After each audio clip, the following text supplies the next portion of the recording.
There was a moment in every British childhood when the entire world seemed to pause. Picture a cozy 1960s living room, patterned carpet under your feet, a warm television glow filling the corner, and you caught in a tiny act of mischief. Before a word was spoken, a parent's quiet glance traveled across the room.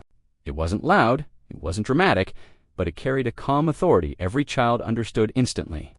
That single look could reset a whole afternoon. It was subtle, effective, and deeply rooted in family rhythm and unspoken code that shaped countless childhoods and gently guided behavior in everyday life. Back then, British homes ran on a calm, predictable rhythm that shaped the days before modern distractions arrived. Families lived by routines that felt almost woven into the walls. Set mealtimes, tidy bedrooms, and early bedtimes that signaled the close of each evening. Parents didn't need complicated systems. They used simple, steady methods. A paused privilege here, a reminder to help with chores there, or a quiet moment of reflection when things had gone off track. Schools echoed the same structure, reinforcing the idea that expectations were clear and everyone understood their part. It created a comforting consistency where guidance felt natural rather than forced.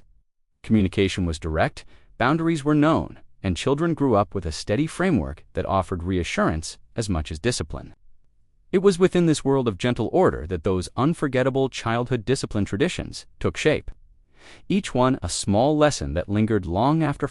Looking back, it's remarkable how many gentle discipline habits shaped everyday childhood life across Britain. Early bedtime was often the first line of guidance, a quiet moment that signaled it was time to reflect.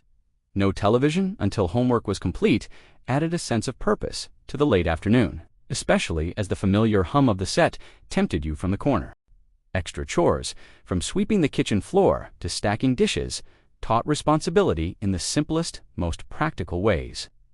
Standing quietly in the hallway was another familiar reset, offering a moment to breathe rather than a sense of trouble. Being sent to your room wasn't harsh. It was simply a space to regain calm, surrounded by toys neatly lined on shelves. No playing out until tasks were done created a rhythm many children remember vividly. And then came the surprising tradition of all, writing a polite note of apology. A thoughtful gesture that encouraged sincerity long before messages existed.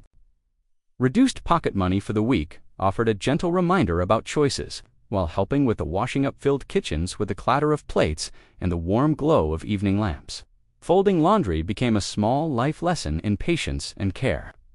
Tidying bedrooms before weekend fun ensured that Saturday mornings felt well-earned, and the phrase, "no sweets today," carried surprising power. Creating a moment of reflection children understood immediately, even if they hoped the rule might soften. Some traditions felt almost comforting. Sitting with a parent for a calm chat turned mistakes into conversations rather than scoldings. A household rule chart pinned to the kitchen wall offered clarity long before colorful planners arrived. A paused weekend privilege reminded children actions had weight, yet the chance to earn it back always felt close. Quiet reading time did the same, creating a peaceful pause in the day and offering room to reset before returning to play once again. Other reminders came through simple tasks, putting toys away before they spread across the living room, helping set the dinner table as aromas drifted through the house, or spending a little extra time supporting a younger sibling. None felt harsh. They were woven into daily life.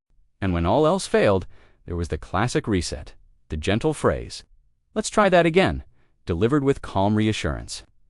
It signaled another chance, another start, echoing the quiet patience defined British homes. Looking back, these traditions were never truly about consequences. They were gentle lessons wrapped in everyday life. Each small moment, a paused privilege, a tidy bedroom, a thoughtful apology, quietly shaped patience, manners, and a sense of responsibility. They helped children understand their place within the family, offering belonging rather than fear. The structure felt steady, the guidance reassuring, and the rhythm of home created a foundation that carried into adulthood. What seemed ordinary then now feels deeply meaningful, a set of shared memories that taught far more than we realized at the time and still echo softly in who we became. Today's parenting may look different, filled with new routines and modern challenges. Yet the lessons from those earlier traditions still endure. They built character, community, and quiet resilience in ways we only appreciate now. And though times have changed, the memories remain unmistakable, gentle reminders of the world that raised us. For more of these unbelievable memories, tap the video on your screen. The 1970s stories are something else. Don't forget to subscribe.